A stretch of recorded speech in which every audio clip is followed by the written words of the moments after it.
हरे स्वर्ग द्वार हरे तो मन रे हरे हरे मो मन रे हरे हरे कृष्ण कृष्ण कृष्ण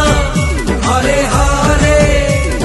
जगन्नाथ हरे हरे भागवत हरे शंख क्षेत्र हरे हरे नील चक्र